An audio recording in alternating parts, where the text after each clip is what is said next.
Hello, Collateral Gaming listeners. Chazzle Dazzle here from the Trial by Error Variety Show podcast. I just wanted to take a few seconds to invite you guys over to what we do. No, it's not video games, but we do invite really awesome and unique bands from all over the world. We dig deep into their souls and find really cool stories to tell you, and there's tons of music every week, so subscribe to us wherever you subscribe to your podcast. We look forward to having you. I'm Ashley Chancellor. And I am Megan Gomez. This is Collateral Gaming.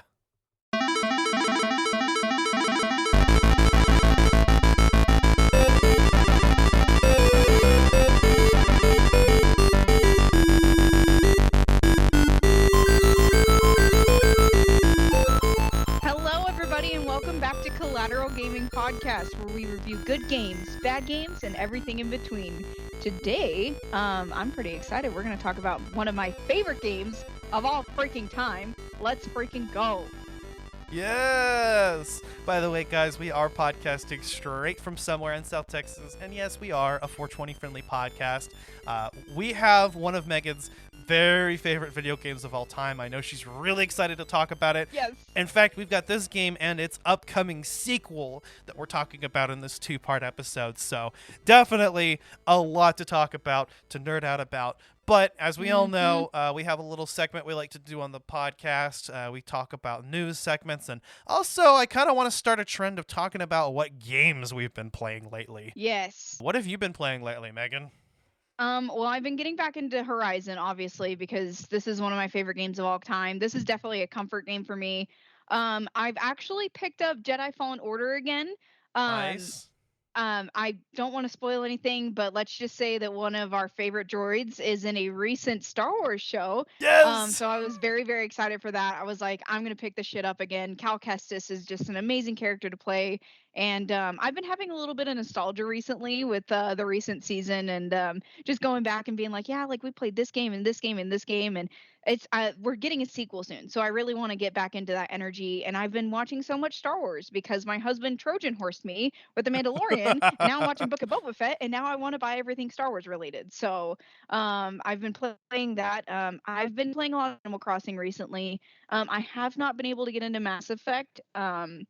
Little bit of news, my husband and I might be moving, we might not be, we're not really sure what's going on, but basically I can't invest in anything at the moment because I don't want to pack it. I won't even buy like mugs or anything. Like Yeah. we don't have enough room in this place. I ain't got no time. I haven't been able. I know you guys have been waiting for that on the Patreon, so I wanted to genuinely apologize for that, but I'm looking into it. I already have price lists and everything. Other than that, I don't think I've been playing anything else. I tried to play COD a couple weeks ago, but it pissed me off, so I was just like, I'm done. Like I'm officially done with COD. I wanted to just game with my bros that I've had, online friends for like 10 years, and it's just not working. So I'm like, fuck it, I'm not doing it. What about you, Ash? Yeah, I don't blame you. COD has actually been kind of a real major contention point among its fan base for a while now, actually. But as for me, I ran out of Ace Attorney games to play. I was playing the shit out of the Ace Attorney series, and I basically played every game there is now, except I haven't beat the Investigation spin-off game with Miles Edgeworth, but I have it, and I've played part of it, and I haven't played through the Professor Layton crossover because I kind of want to play through the Professor Layton games first before I do the crossover game. But having run out of that series, I've actually been playing the hell out of Fire Emblem. We are doing a Fire Emblem game later this season as our season finale, so hint hint. Due to that, I kind of wanted to sample the series and really get into it and play a bunch of the games. So that's what I did. I've been playing the hell out of not only the GBA game Fire Emblem, known as the Blazing Blade officially, but I've also been playing the Sacred Stones. I've been playing the Shadow Dragon game on the Wii U Virtual Console, along with the GBA games. I've been playing Echo Shadow of Valentia. I've been emulating Path of Radiance on my MacBook, and I even kind of started playing a bit of the way through Paper Mario: The Thousand Year Door again, because there's no good way to play GameCube games right now. So I finally broke down and installed the Dolphin emulator on my Mac, and I've been enjoying the hell out of it. Other than that, I mean, obviously, I've been playing what we've been needing to do for the podcast, been trying to kind of prepare for upcoming episodes. Because we did the Pokemon Legends Arceus or Arceus episode, I actually kind of finally started to get into a lot of the Pokemon games, like Brilliant Diamond and Let's Go Pikachu. I went ahead and bought those because fuck it, I got tax money and I wanted to spend it on a bunch of games. So Dollar bill, yo. so yeah, that's been a lot of it is like Fire Emblem and Pokemon. Also Dying Light. I went ahead and I Mm. repurchased Dying Light on the Switch, and I want to do an episode on Dying Light 2. So I've actually been playing the both of those. My buddy's been playing that game a lot. He's been recommending it and wanting me to play with him, and I'm like, bro, I don't know about that because I played Dying Light and I think I beat the entire game, but that's a difficult game if you don't have like complete zeroed in tactical focus, like as compared to True. like the game we're about to talk about. That's like you have to have focus, but it's a different kind of focus. Pun. I didn't even realize that.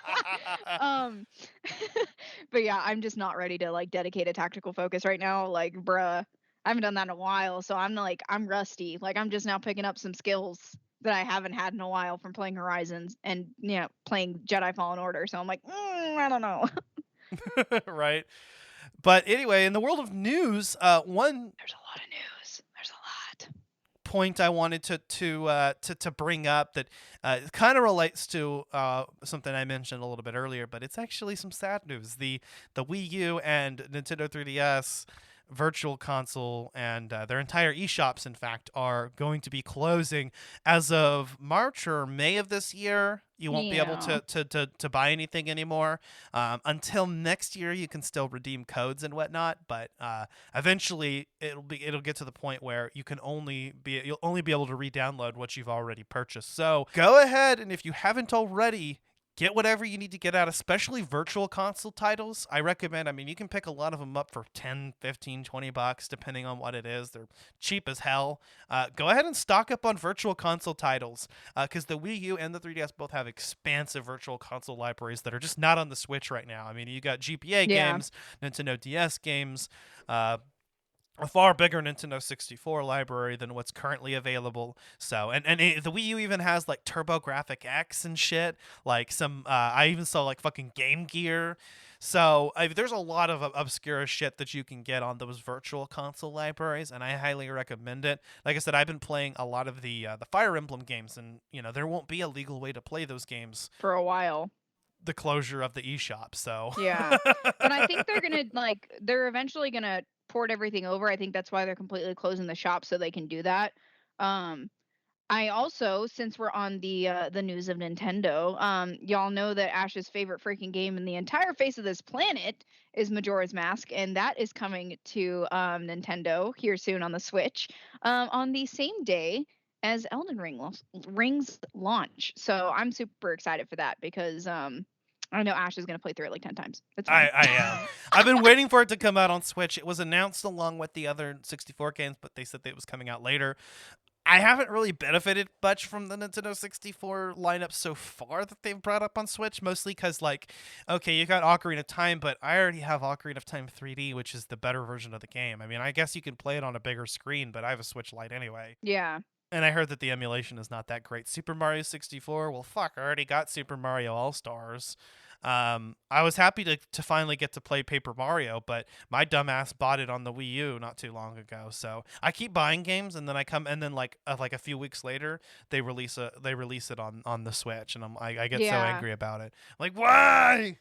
Like I bought the All Stars because I wanted to play Mario Sunshine, and I was about to buy it individually, and I was like, "Fuck yes! Oh my god!" And it's a lot better game on the Switch anyway, so I was super excited for that. Before you get into actually no, let's go ahead and finish the Nintendo news because I have some big news that I wanted to talk about because gamer bros are freaking out about this. So let's finish Nintendo and then we can get to my juicy little bit here. Well, we teased it a little bit. The Nintendo Direct just came out. For a lot of people, they're not going to be super excited about everything. I mean, we didn't really get any like Zelda or Metroid news or major Yeah. Mario game, but we are getting Fire Emblem Warriors 3 Hopes. So I actually I have Fire Emblem Warriors. I got it on the Switch. That's one of the other titles I got along with Three Houses, which is the most recent game to come out. This is going to be kind of like Nintendo's answer to Age of Calamity with Yeah. Oh, sorry. I guess I should say Intelligent Systems answer to Nintendo's Age of Calamity. So they decided to do not only a Warriors spin-off crossover with Zelda, but then do one that ties into the latest game that came out on Switch, Breath of the Wild. It's an actual prequel to it / alternate reality. Fire Emblem Warriors 3 Hopes appears to be the same thing. We had Fire Emblem Warriors, which kind of covers the whole series. 3 Hopes seems to tie into and be, I think, a sequel to Three Houses. So that was kind of honestly the best route for them to go. I'm a little disappointed by the roster of the regular Fire Emblem Warriors game though. So like I hope that we get a Hyrule Warriors 2. I do hope we get a true like Fire Emblem Warriors 2 and kind of go all over the series because there's a few games that aren't being represented yet. But either way, that's really exciting. I mean, we got a new Mario Strikers game. I've never really been gotten into like the Mario sports Yeah. games, but I am super excited for the Nintendo Sports to come though, because like I'm gonna Nintendo beat some Switch ass at Sports, tennis. yes. Yes. Like that was like one of my favorite things of childhood was playing on the Wii and playing freaking tennis because I played a lot of tennis as a kid. So I'm super excited for that.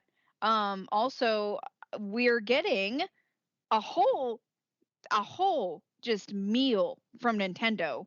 They're giving us the entire what is it, track set now? I think it's every track that's ever been on Mario Kart on Mario Kart 8. We're getting a full DLC and Yeah. it's only $25. Like, okay, Nintendo, thank you for giving me a whole ass meal. I Mario appreciate Kart that. 8 Deluxe DLC. Who would have guessed that a game that came out on Wii U would be still getting DLC in its enhanced port? But fuck I it, mean, I think Skyrim still gets DLC and it's fucking older than molasses now, so it's fine. well, Mario Kart 8 Deluxe appears to be Nintendo's Super Smash Bros. Ultimate of the Mario Kart games. They kind of want to throw Mhm. everything all into one, and that's kind of why I think that maybe the next Mario Kart entry they might kind of make it to do a little departure. Maybe a sequel to Double Dash would be cool. Wink, wink, hint, hint. I See? would love to see that. So kind of establishing Mario Kart 8 as like the de facto Mario Kart game that features, the improved modern mechanics and controls, but with like every character and track that you can get. I think is definitely the right way to go, and that way they Coconut don't have Mall though. to do a Mario Kart 9 for quite a while. Like I said, do something a little bit different with the next Mario Kart entry. I'm so fucking excited for Coconut Mall. That was my favorite fucking. I'm Coconut like, Mall. yes. Yes. Yeah. So Like I'm just sitting there in bed with Alan and I see this news come out and I literally just start going like, yes. And he's like, what? What? It's 10 o'clock at night. What? And I was like, Coconut Mall. And he's like, oh my God. But yeah, the booster course pass, 48 new tracks that they're adding? I cannot wait. I'm going to be playing Mario Kart for the rest of my freaking life and I don't even give a shit. Fuck it. Who doesn't want to play Mario Kart? People still go back to Mario. I hear people still pull out like Mario Kart DS or Mario Kart 7 from time to time.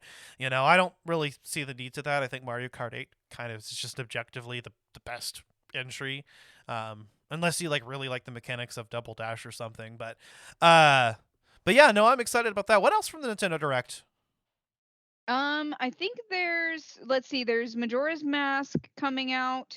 Earthbound got added to the Nintendo Switch SNES library. Again, kind of disappointing because I just bought Earthbound on the 3DS, like a dumbass. Because I really wanted to play those games. I'd never played Earthbound, and I wanted to kind of get into the Earthbound / Mother series. So I got Earthbound, Oh, but we're getting Earthbound and Earthbound Beginnings. What's that? Sound like you had something.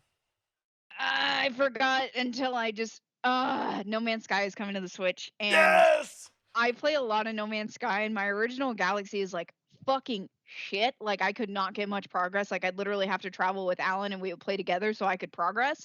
So I'm excited to start anew and maybe get a better fucking first home world. Same. So I I am haven't super, touched super No Man's stoked. Sky since we did our episode on it, and Oh yeah, my god. I love, back love, in love No season Man's 1. Sky. Yeah. So I'm fucking stoked for that. I think that's it really. I think we've covered pretty much everything on the Nintendo Direct. I mean, there's a new Kirby game coming out, Oh Xenoblade yeah, yeah, Chronicles yeah. 3. Yeah. I haven't gotten into the Xenoblade series, but I would like to. And apparently, Xenoblade Chronicles X is gonna be forever lost to the world if you don't purchase it on the Wii U now. So Oh my I'm god, I love what probably this. gonna do that. I think we're getting a Chrono Cross remaster or remake. Oh, and Portal's coming to the Switch. There's a lot Portal. of games that were on like other consoles that they're just like fuck it, like we're gonna put it on the Switch because why not? Like Plague Tale, just randomly like we're gonna put a cloud version on the Switch. Fuck it. I'm like okay, like that. Okay, Nintendo. That's random, but all right. Dying Light 2 is still coming to Switch. It hasn't come out yet. They Yes. don't even have a release date yet for it, I don't think. But they are doing a cloud based version of Dying Light 2. And that's impressive. That's actually Yeah. impressive to have a I feel game like that's that's coming out really on the hard. PS5 and on the Yeah. Xbox Series S and X. Like, Yeah. And that shows that Nintendo has some balls because I feel like it's very hard to take a whole game, that's 60, 70, to 100 gigabytes and compress that, make a cloud version that's playable on a console that's completely different cuz like that's something that a lot of people don't really understand about like a lot of this crossplay is you have to make two completely different platforms communicate, right? Which is very very hard between Microsoft and PlayStation because they fight so hard to have their own individuality and have their own kind of operating system that to make them to communicate, it makes the systems butt heads. So for them to take this whole entire game that's a couple of consoles and compress that, move it into Nintendo's own type of style and make it mobile, wow! Like Nintendo is doing some shit. cloud based is the way to go. I mean, I It really is. think that Nintendo, if they want to compete with other games, and obviously Nintendo's always going to have its own share in the market because of their Yeah. exclusives, but being able to have games that are coming out not just from 1, 2 generations ago, like Switch has been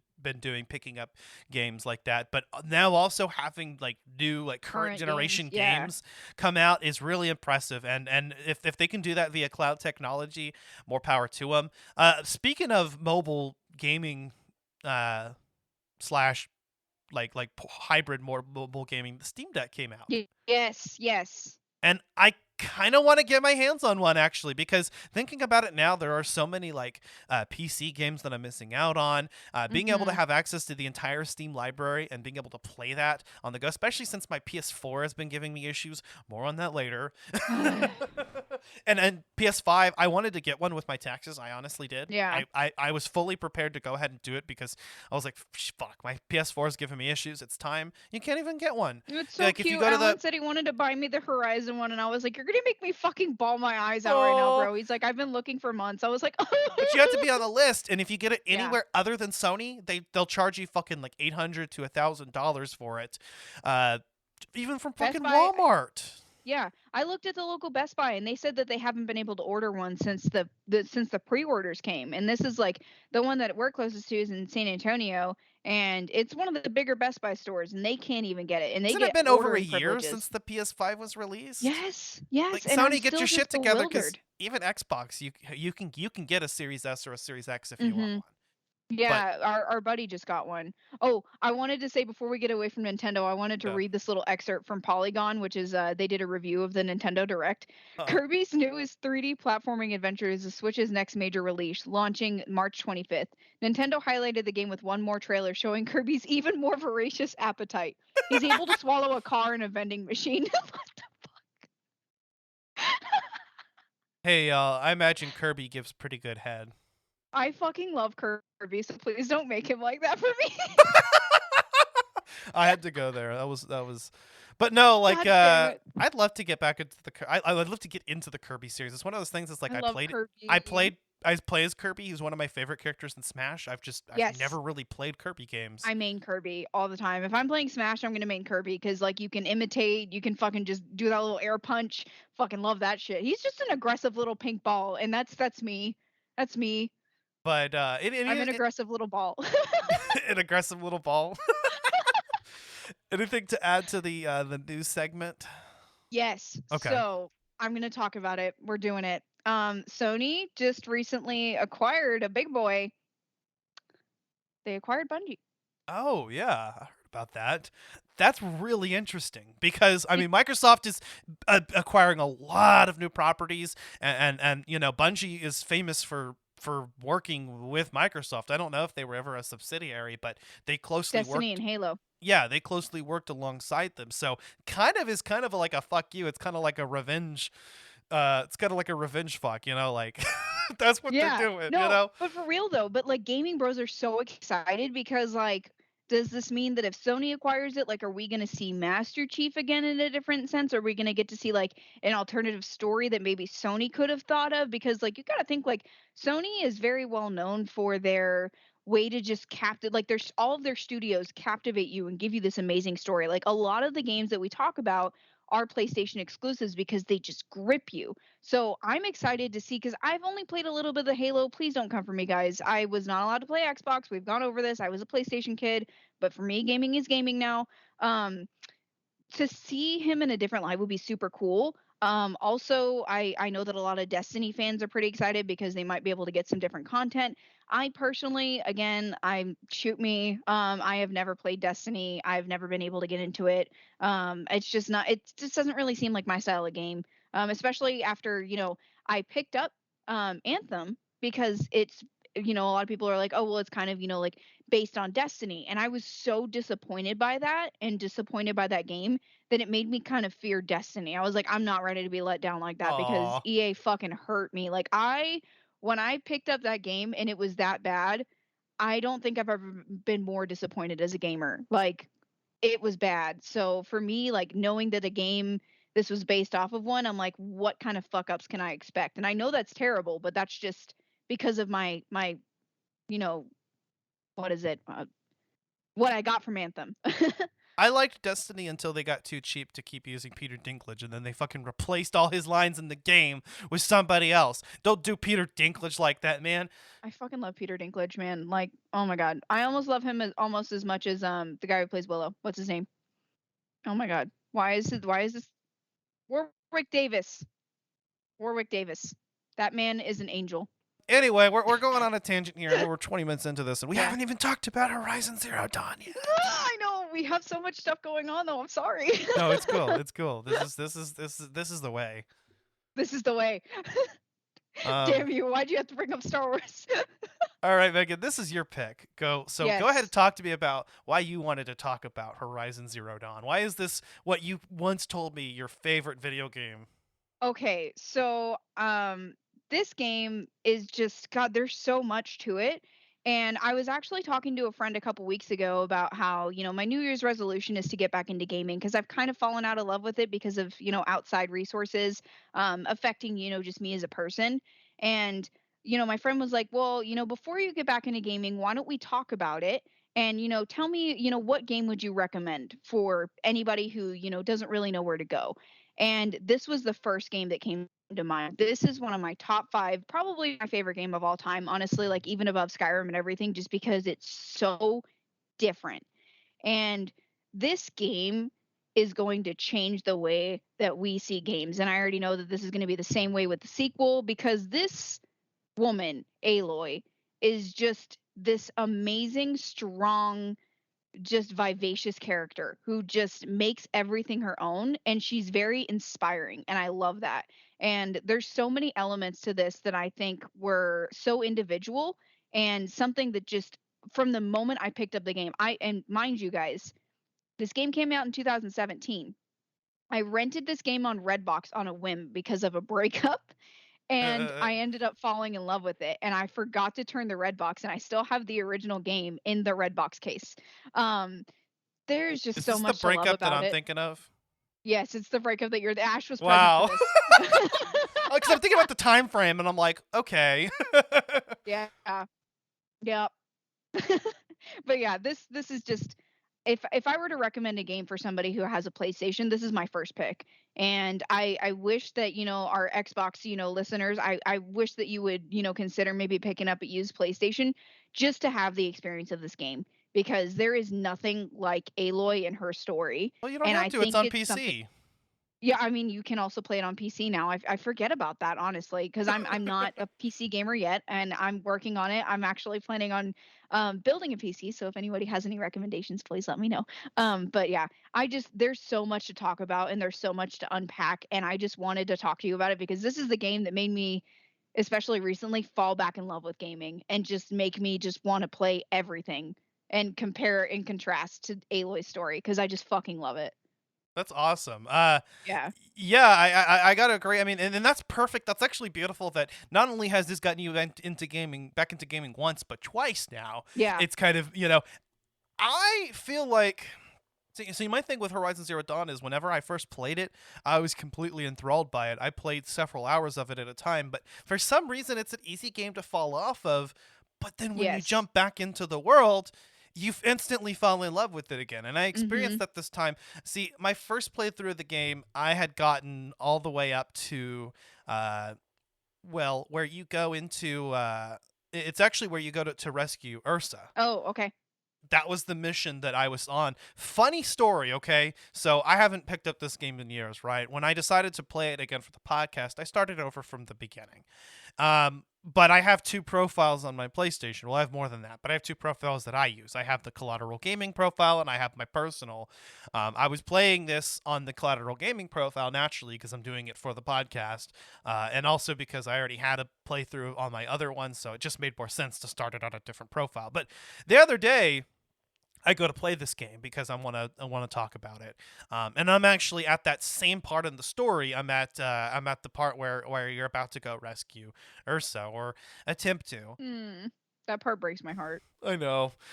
So anyway, I load up the game and I'm like, huh, I thought I was already at the area where like you play the mission. I'm a little bit like behind. I gotta go walk over there. But it's like, okay, no big deal. I'll go ahead and I'll just walk over there. I mean, it makes sense. I probably just, that this is where the last point the game saved.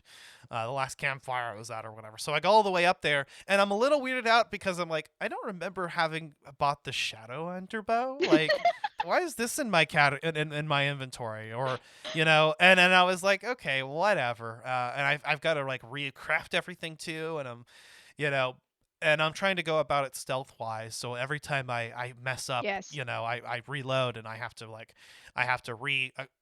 equip what items I want and craft what I want. But anyway, so my PS4 shuts off inevitably, as has been happening lately while playing this game. More on that later. So anyway, I give up, decide fuck it. When I pick up the game next time, I go ahead and load my regular profile, and this time it does bring me back to the area where the mission was at, and all of a sudden I don't have a Shadow Hunter bow in my inventory, and now I'm really weirded out. And then I go, wait a second, did I load my personal profile this game?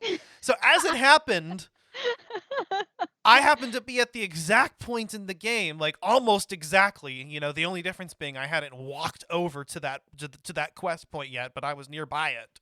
Yeah. And so, like, I was at the exact same point in the game practically, whenever I mistakenly got on my other profile. So, Funny enough, that's actually my old drop off point too. really?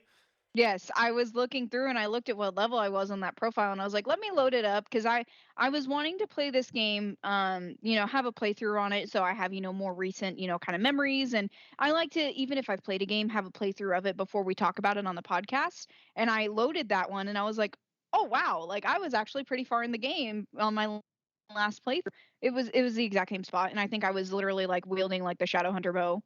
Funny enough.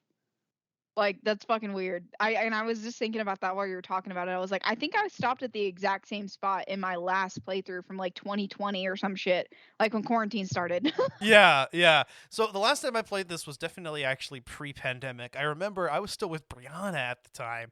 I don't think you never met Brianna, but she was I the don't think so. She was the chick. You might have seen her on social media because I was with this chick for like 2 years and I lived with her. But anyway, yeah, I was with her at the time, and I only had access to the PlayStation at certain points because it was both me and Dakota's PlayStation. We both kind of shared it. We got it for Christmas together. Both of us sort of pitched in money towards it as well. It was one of those weird Nice. gifts where we actually pitched in money towards it, but it's what we really wanted. So Yeah. um, Anyway, so yeah, we kind of have equal ownership of it. The good news is that Lillian has a PS4 and I have a PS4 now, so no issues. But back then, I would have the game over, and I decided to go ahead and back up Horizon because I hadn't played it in a little while. Yeah, that was the last time I played the game. See, that must have been, well, it wouldn't have been too long after the game actually came out, to be honest with you. Probably like 2018 then. It probably was like, yeah, it was probably like 2018 is what I'm thinking. The game came out in 2017, I remember, and I think I got it right around the time that it launched. I think because Dakota bought it, if I'm not Yeah. mistaken. Yeah, I rented the game like I saw it because like Redbox, there's one like out in our hometown that has like it tells you when the game was released. And I think it was like 2 or 3 months old at the time, and there wasn't really a lot of talk about it. This was back in 2017 before games were like overly hyped for everything, like every fucking moment. So I'd heard a couple things, but I was like, yeah, sure, fuck it, I'll pick it up, and I ended up falling in love with it. But yeah, like you said, it was just like something that I was like, and then it became like one of literally my favorite games ever. So it was like on a whim kind of thing that I decided to play it, and now I'm like, Horizon, Aloy. This game manages to make itself feel completely different depending on where you are in the story when you play it. Like, I will Mhm. say this game has one of the best openings I've ever seen in a video game. And if there was Mm. anything I'm just mildly not as stoked about with Horizon Forbidden West so far, it's that it just doesn't open nearly as well as this one does. Because this one just opens phenomenally. Well, also, Guerrilla Games. When I read about this game, when I started, because you know how I get whenever I get into something, like I research every freaking detail. Guerrilla Games was not expecting this game to be received as well as it was. Yeah. Um, so I think the fact that it became such a monumental game kind of shook them to the core, and they were really, really wanting this one to pan out. Like the theatrics of Aloy going from a little girl to this big, beautiful woman in that scene where she rolls is one of the best moments in gaming I've seen personally. That is the Yeah. most amazing opening sequence. It's a great part to add into the title, and it's so beautiful. And there's a lot of aspects in that, in just that scene alone, that I could pick apart and break down, because it's just, the way that he's teaching her everything, Rost is, and how, she becomes like this Frost. woman warrior. What happened? Frost. Oh, I'm just I like thought you said Frost. pause. I was like, oh shit. Oh no, there's a data book entry about him in Forbidden West, and I was reading through the summary, and I was like, Frost. I Uh, love him. I I was love so sad him, about his character. but I think it's fitting. I think honestly that was the best way for him to go out. Yeah. But I just feel so bad for her. But anyway, yeah, I love how the game opens up, and you actually follow Aloy her entire life. You follow Mhm. her from a baby, what looks like I think was actually the day she was born. No, it was not. He had her for a little while, maybe a couple months, and she doesn't look like a newborn. No, she looks like she's like 5, 6 months for sure. Yeah, yeah, maybe. But anyway, you go, and he goes to name her, and she's this outcast child. You have no fucking idea why. She doesn't have a mother apparently. Yeah, they Um, call her the motherless the child whenever the motherless, kids are picking on her. and he is instructed by the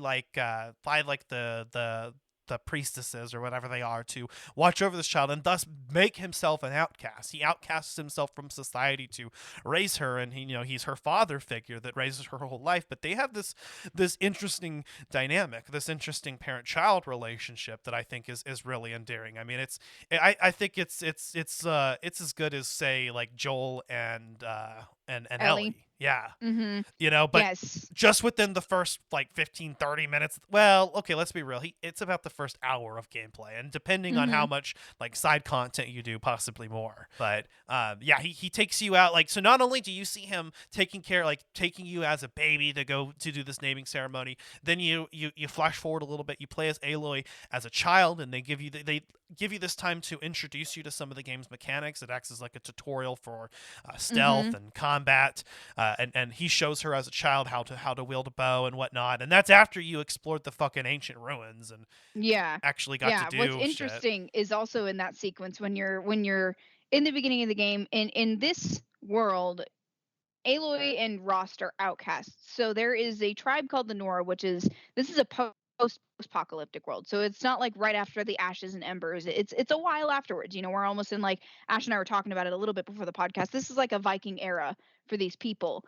So there is a tribe called the Nora tribe that is a very well-renowned, very religious group of people. and they are outcasts. So they are not allowed to communicate. They are not allowed to say anything to the Nora tribe. They are allowed to be on the sacred lands, per the clause of Rost. But and they are protected by the Nora tribe, but they are not allowed to speak to each other.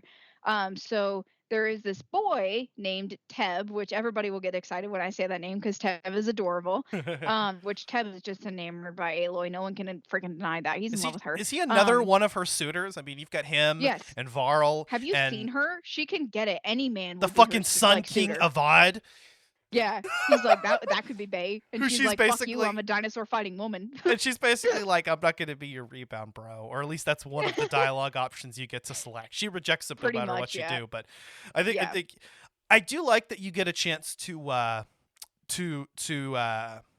decide what options that you're going to pick whenever you can. She has different dialogue options. They don't affect Yeah. the story very much, I The don't players believe. get a little bit of choice on what comes out of Aloy's mouth when it And comes to important things like that. they all feel in character, but you have a choice to be a little bit more aggressive, to pick a more intellectual approach, or to be more compassionate. I lean towards the Hmm. intellectual choices, but where it's necessary, where I think it's well deserved, I'll go ahead and Yes. go for kind of the love option or the compassionate option with people that I care about, But I do like how you I get a did little with bit the of Nora dude. control.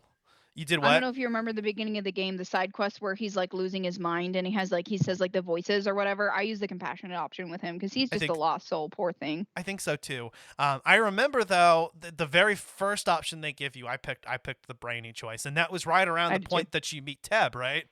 Yes. Yeah. So going back to that, so there's this boy named Teb, and he's running through the Nora Brave trails, which basically, as kids come into age, they can train to become a Nora Brave, which is their version of a warrior.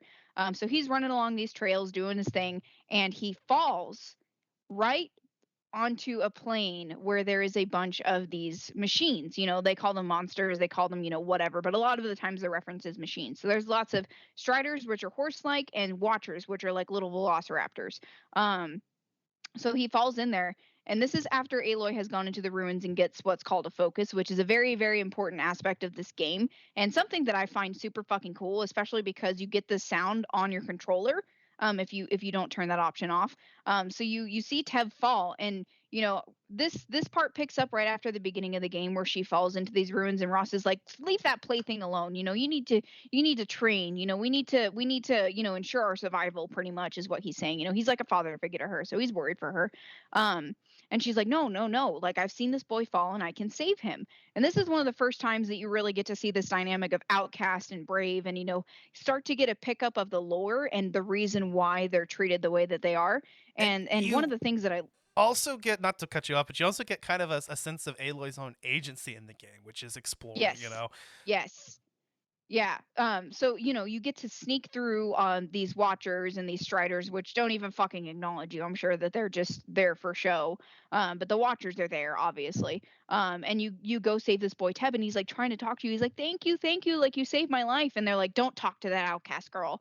And I love that, the first 2 hours in the game, you're already getting there's so much there. You get your tutorial sequence where you get to sneak through the long grass. You get to see the dynamic between Aloy and Rust, and you get to see the dynamic between Aloy and other NPCs, that something that's not really something you see in a lot of games.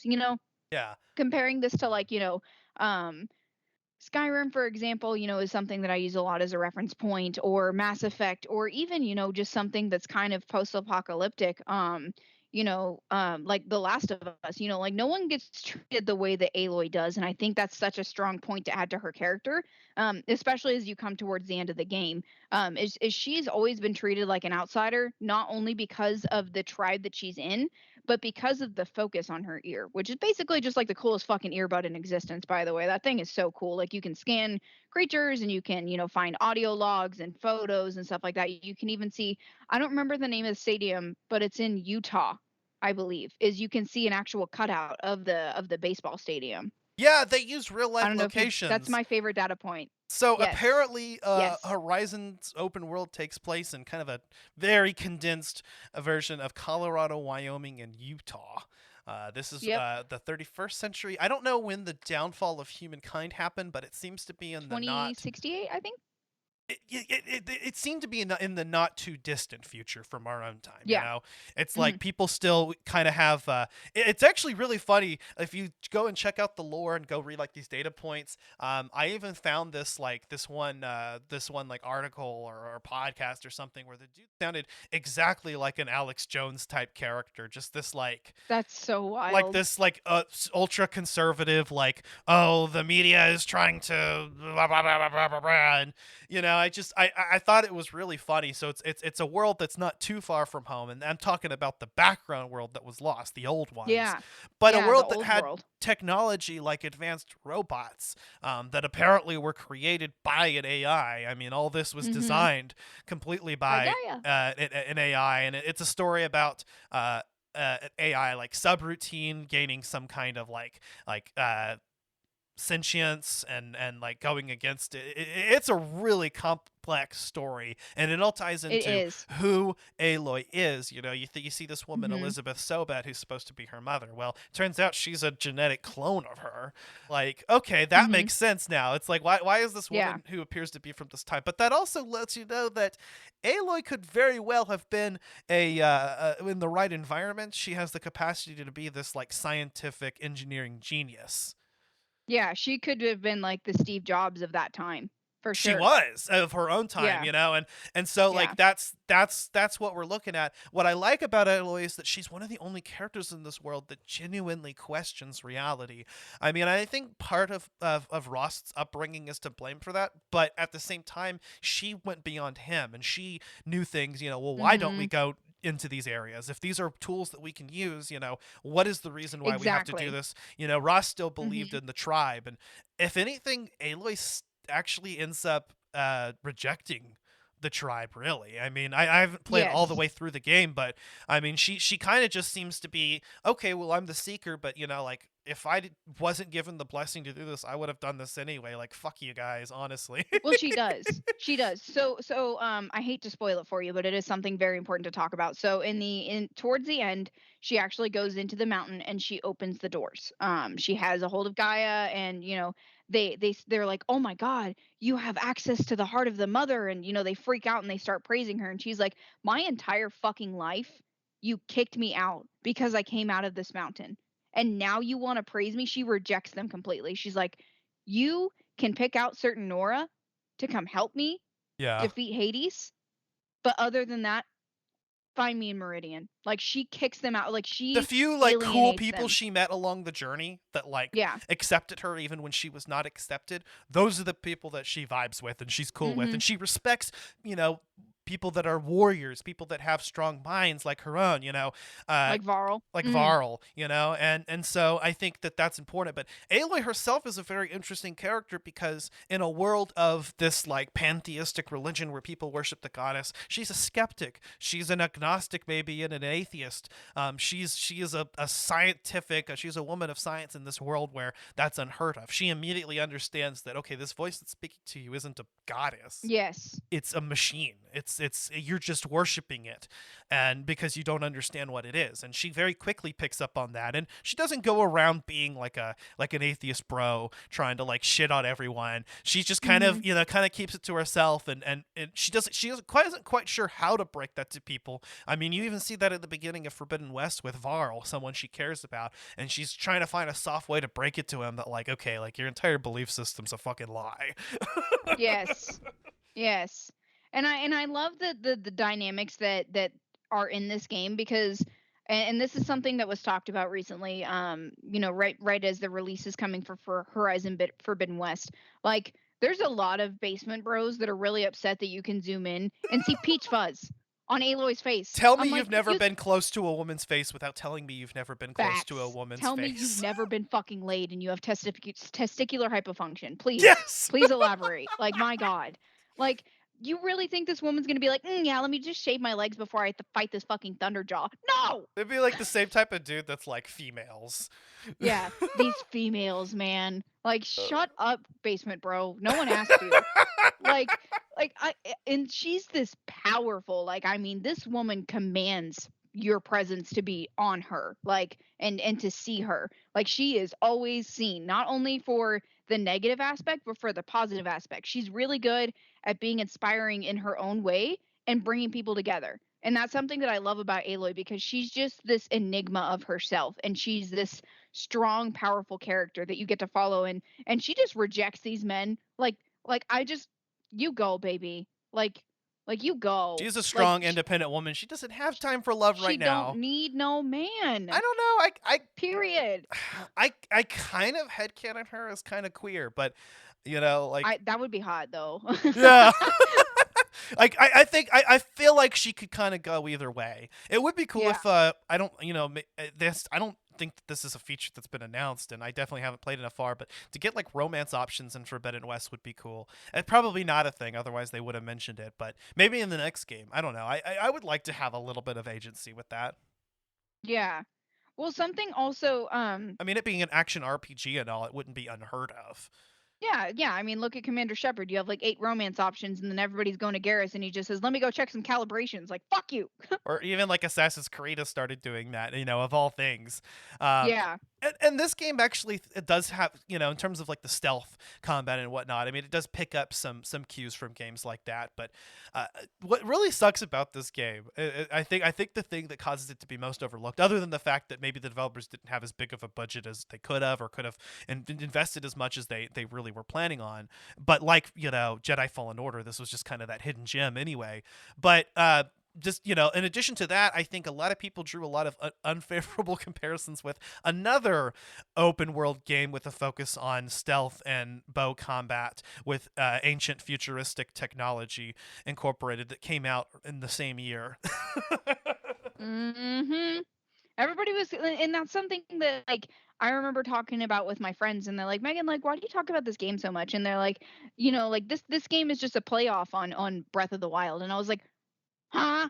Did they come out like What? a month apart too? Like this came out They in did. February and Breath of the Wild They came out did. in March. And the thing you got to Mhm. understand is it cool that Breath of the Wild has those cool little realistic touches, like you can light the grass on fire and it behaves like it's supposed to and whatnot? Yes, absolutely. Horizon Zero Dawn isn't going for that style. You can't draw a comparison with the game that's a different type of game. I mean, yes, it's open Yes. world, and some of the mechanics are similar, but that's about where the similarities end.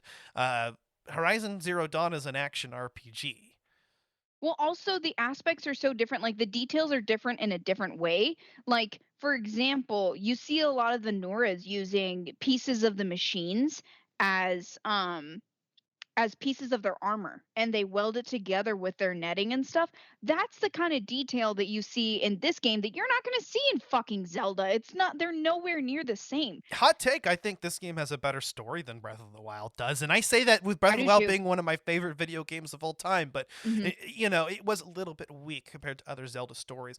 This is a good story. This is HBO quality. Like this is Yes. Yeah. this is a game series that could easily be made into a movie or TV series. This has that Hmm. same level of quality, I think. It That does. we It could see does. it along with up there with like The Witcher and the new Last of Us that's coming out. Which Pedro Pascal is in it. Oh my Yes, and god. he's Joel, and I didn't know that I needed that casting in my life, but I actually do. I just saw a photo of him on Daddy. set, and I was so excited. Pedro Pascal is daddy for everybody. Bis, queers, everyone. It's fine.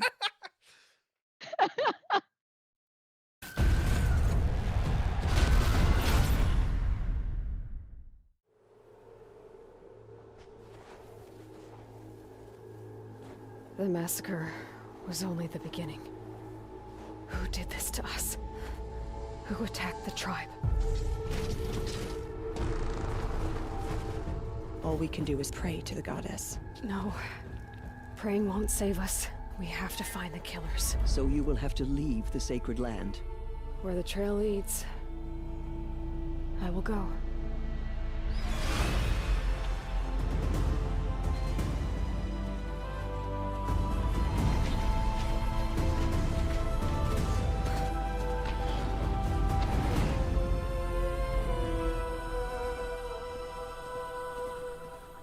Aloy of the Nora, what brings you to Meridian? There's a threat to us all. Men in masks, raising up ancient machines. And I've seen their leader. From the depths, I will raise an army. A storm of shadows to take back what's ours.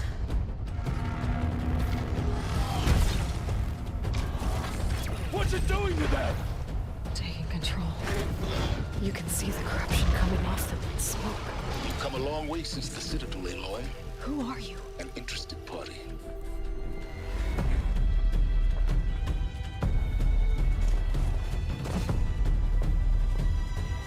Braves, to Aloy's side, now!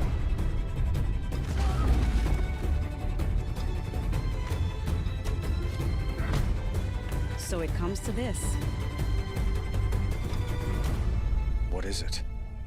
The end. Or how it begins, anyway.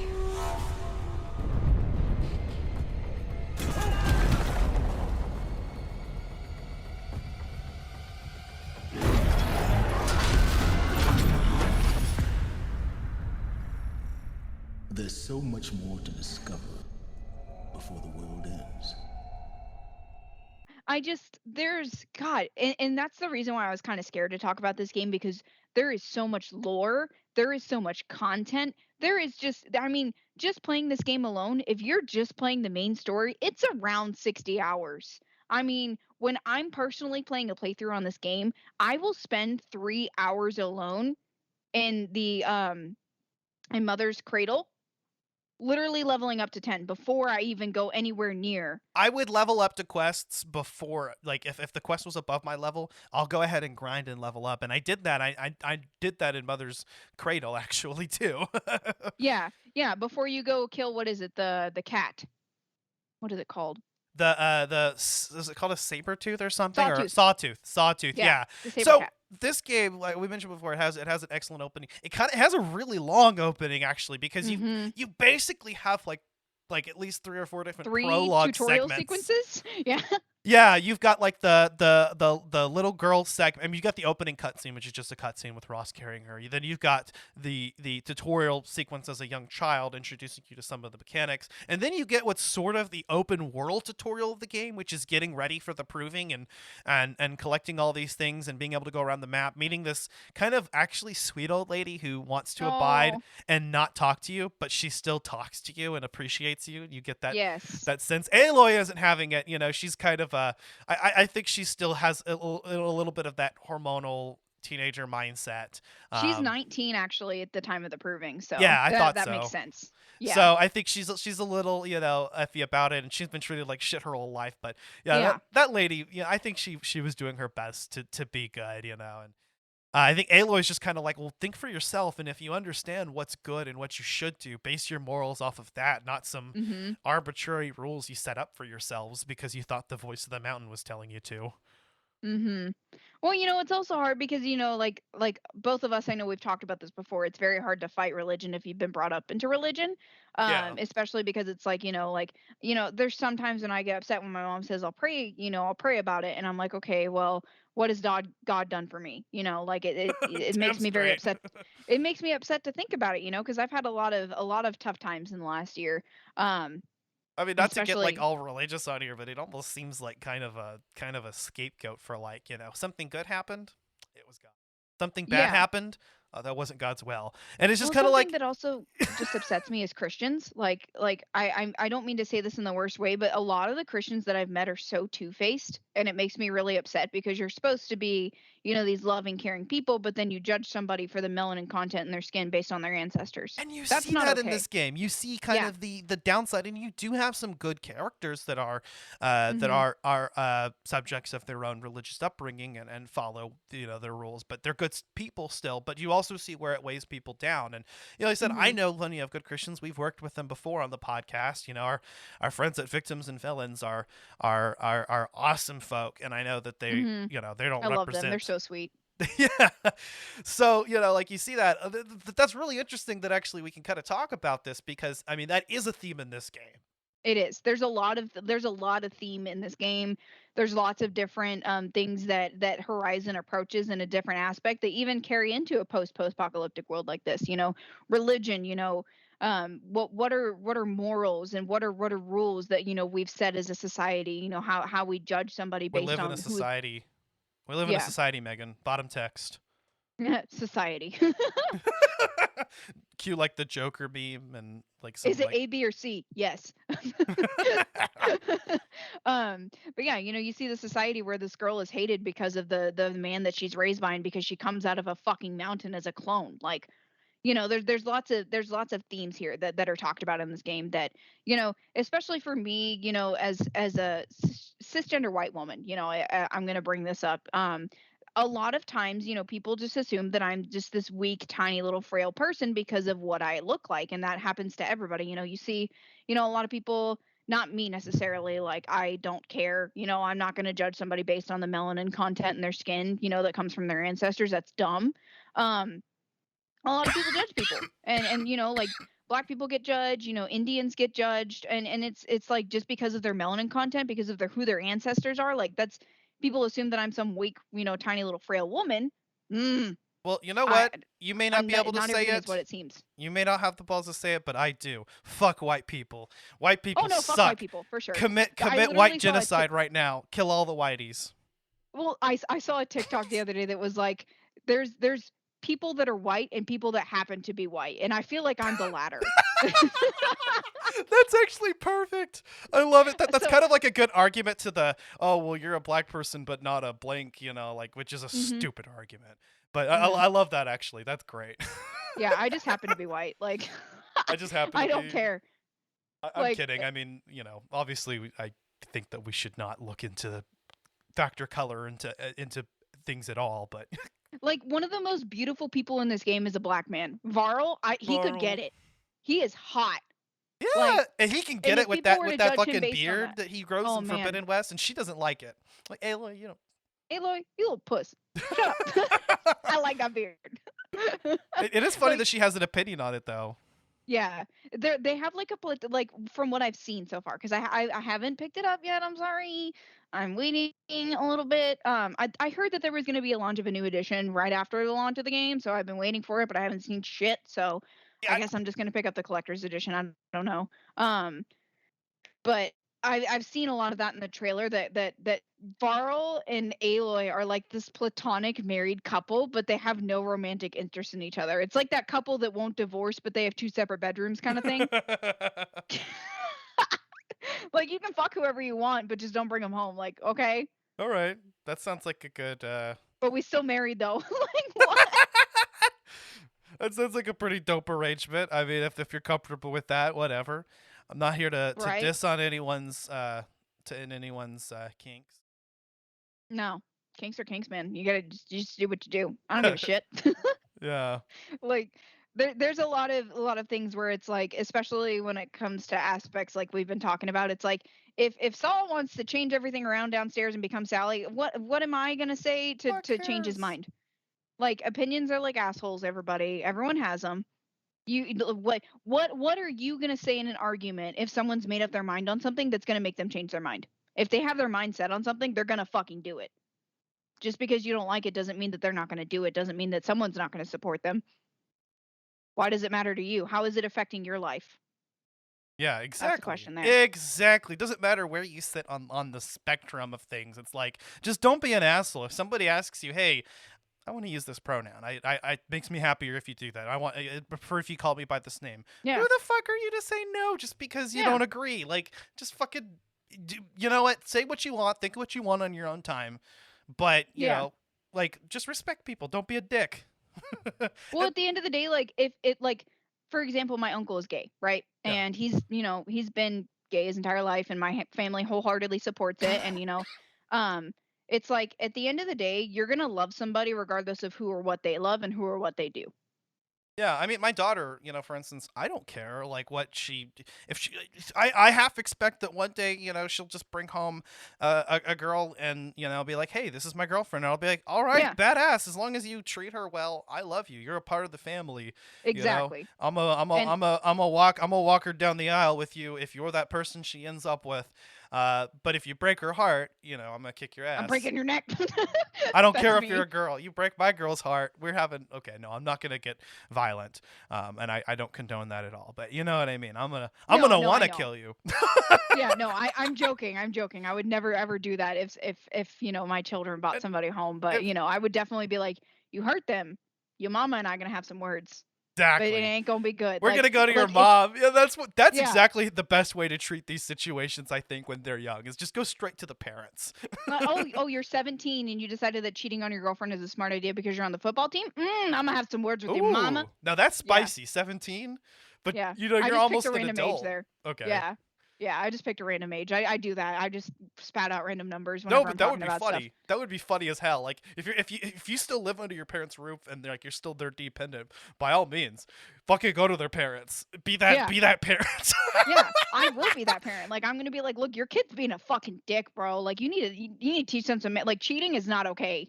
And he did that to my baby, or she did that to me. They did that to my baby. Like, no, ma'am, no, sir, no, whatever you are. Yeah, no, for real. But yeah, no, I love Aloy quite a bit. I think that she is a very strong, independent character. She has a lot of the qualities that I think any girl growing up wanting playing video games is going to aspire to. I'd love Hazel to play this game when she gets a little bit older Oh and yeah, feel I want inspired by Elena this. to play this game for sure. I want Yeah, her to play right. this one. I mean, she just has Yeah. such a strong sense of agency throughout the game. She makes her own decisions. Her ultimate goal is trying to find her mother, right? She wants to know where Yes. she came from, and it's she has this identity arc, and I love that.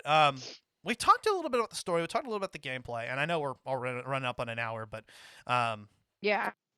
what about what about the nitty gritty here? Like, cause for instance, I like the I'm a fan of the skill tree. I loved being able Mm. to put perks into, the skills that I want Yes. Aloy to do, because I've said this on the podcast before, and I know you're probably going to say the exact same thing, as I focused on the stealth Sneaky tree sneak. and then also the machine overriding tree as well. Those were kind of my Yes. main two. And so, Mhm. and I love how you can cater your play style either way in any situation. Mhm. You have the opportunity to go in with stealth, which a lot of times the like opening cutscene for that mission will usually kind of indicate Aloy is going to try to do, or you can fucking break havoc. I remember this one part when you go to rescue Ursa, there's these machines tied down, and she kind of implies she's going to use them, but what does that mean? Does that mean you're going to let them loose and raise havoc right away and let them kill off most of the enemies for you, or does that mean you're going to use that to your advantage by just leaving them in chains so you don't have to fight them? Yeah. Well, I know there's one part, I think it's right before you go rescue Ursa, it's around that time period in the game where you can like sneak around or you can just fuck shit up and blow up the machines. And I had one playthrough where I just fuck shit up. And I am a stealth player through and through, and I thought that shit was fucking amazing. But yeah, I am a Go ahead. I was just gonna say I'm a huge stealth player and I love that you get that aspect in this game, especially when you're doing like there's a lot of extra content in this game. Like you can do cauldrons where you can, you pick up the ability to override more machines. You have the side quests and you have errands. So one of the side quests that you can do that's kind of like a sub category is the bandit camps. So you can give more, resources to the tribes around you because it's not all the Nora. There's other tribes. And It's there's just the Noras. Nil. Yeah. Oh god, he is so fucking weird, but he's hot.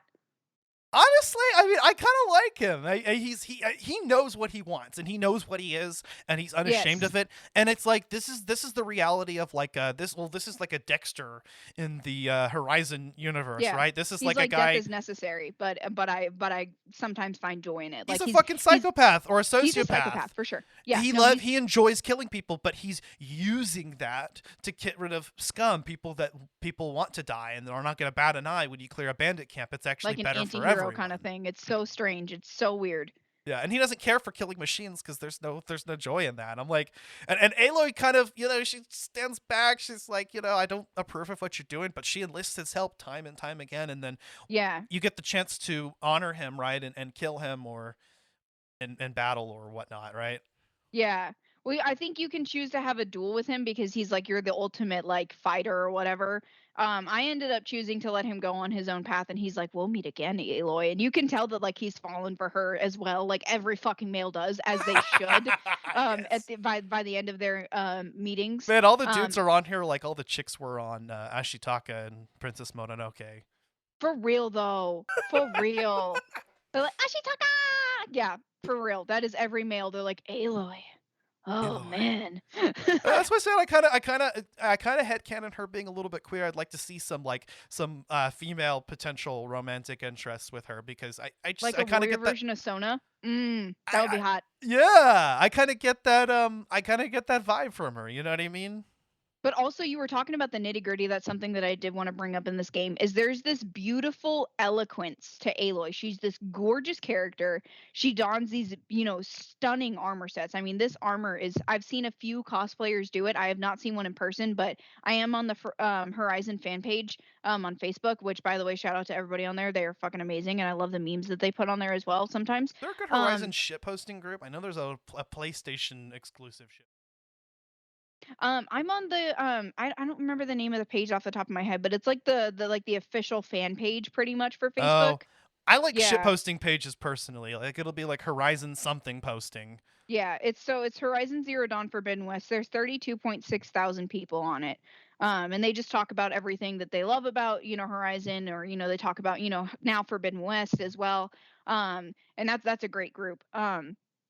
But going back to the nitty gritty, there's this eloquence and beauty of Aloy. She's this gorgeous woman with this flowing, gorgeous hair, and she makes combat look like she didn't even break a freaking fingernail. I love that. Um, and then you go from that to this, she has these lure calls, and she'll do these brutal, just sneak attacks, and she'll like pretty much decapitate people. But I think that would be a little bit too violent for this game. Um, Yeah. there's such an interesting gray line and balance for Aloy where she can go, from this powerful woman who can lead people to this nitty gritty hiding in the grass, lure calling and killing some fucking bandits type shit. And I love that. Fucking love that.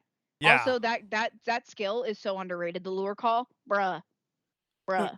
Oh, the lure call. Yeah, I get that right away. That's one of the very first ones I've picked up on in both of my playthroughs. But yeah, I like how we kind of touched on this a little bit earlier, but that there are multiple openings in this game. After you even get the open world tutorial segment, so to speak, within the Mother's Cradle, then you get the proving, and it's like, okay, now we have this whole thing. Well, no, before that, you go with Rost to go fight the Sawtooth, and then you have the proving, and so it's like there's like 4 fucking prologue segments in this game / tutorial segments that show you how to, okay, so here's how to approach stealth, here's how to approach most everything in this world, here's how to approach big machines that are kind of boss type enemies, and then like here's how to do everything else and kind of prove everything that you've learned. Here's your exam. Yeah. Not including the tutorials for the weapons that you can do that are set at a certain level, and hunting grounds. And hunting grounds. Yeah, I haven't really played with the hunting grounds much yet. I did one of Really? the tasks, but Oh, I did. I got into because it's a side quest. You can go into the Hunter's Guild, and you can kill Red Maw, which is a very famous Thunderjaw that's like wrecks some shit. And oh that one, shit. honestly, Red Maw is more terrifying than any other Thunderjaw, and that is a very, very, very fun side quest. And the woman that you get to go with, I can't remember her name right now, but God, she is beautiful. What's your favorite side quest? Or Oh, favorite side quest type, I should say, not like, your favorite individual quest, but like what's your favorite like of the different types of side quests? um, I do like that Hunter's Guild one a lot. Um, that, or just helping the Nora people, because that's just who I am as a person. Like, you can see that there's a lot of people that are in desperate need of help, and Aloy is always up to the task, and she helps these people. And she's like, regardless of the disrespect you give me, I'm still going to treat you like a human. And I feel like I'm the same way. Like, even you disrespect me, that's fine. I'm still going to treat you like a human, because everybody deserves to be treated that way. But if you completely come off to me, then we're done. um Exactly. I'm very peaceful, and I feel like Aloy kind of has the similar aspect, and I think that's the reason why I resonate with this game so hard, because she's always understanding, and I feel like I'm the same way as well. Like, people come from a place of hatred all the time. They have outside factors that just completely, screw with their life, and I feel like that's one of these things. Aloy's been told that she's this piece of shit human because God forbid she comes out of a mountain, and she's still like, I'm still gonna help people. I'm not gonna stoop down to their level, and I really like Damn those quests straight. because you can do that. Yeah, no, damn straight. I mean, she's not gonna go down there. So I think my favorite side quest type was probably the cauldrons. You have, Cauldrons scare me. They do scare me. And in this cauldrons. I suck at playthrough, them. I remember playing the first one, and I was like, I feel like I had a lot more fun with this before, and I haven't really approached any other ones because it was actually kind of really a challenge. But I do like the challenge. You know, I remember enjoying like the parkour segments, and then usually have a really difficult machine segment, but it allows you to override more types of machine creatures. Yeah, I usually wait until I'm like at least 10 levels past before I go into a cauldron because that shit fucks me up every time. And also, I think that's something that I should mention is like I like to grind a lot on this game and get a lot higher before I go to the next segment. And that's kind of how I am as a gamer in general. I will grind as much as I can to make sure that I'm at that capability because I don't like dying and restarting or having to redo something a bunch. Right. So when it comes to cauldrons, I'm like, yeah, I'm probably gonna level up 6 or 7 levels before I even go near this shit because I already know it's gonna fucking piss me off. Like it's gonna drive me insane. I hate cauldrons. That's I fair. love And this game, but I hate cauldrons. the nice thing about grinding is not only do you gain experience, but you also gain more materials, and so you can craft more things. I do enjoy the crafting mechanic in this game, being able to quick craft arrows on the fly and other types of weapons to suit your style of combat is really important. Did you have a difficult time with tear blast arrows? I felt like I was frequently missing the materials for tear blast arrows. Honestly, my favorite ones are the Sonic arrows. I don't think I've The played ones with where those.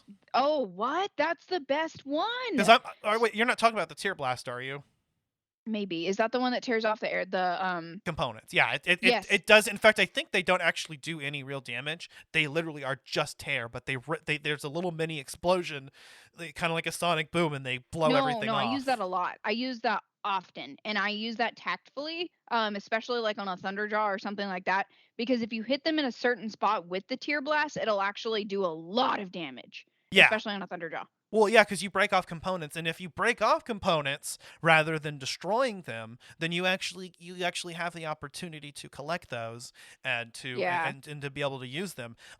But otherwise, if you're just going to kind of go all out, then you can end up destroying the enemy's components, which in that situation may be the better thing to do if it's a tough enemy. So it's kind of at your call. Am I going to do more impact damage? Am I going to do more tear type damage? Am I going to focus on this elemental weakness that they have? Yeah. And well, something I use them on humans a lot actually.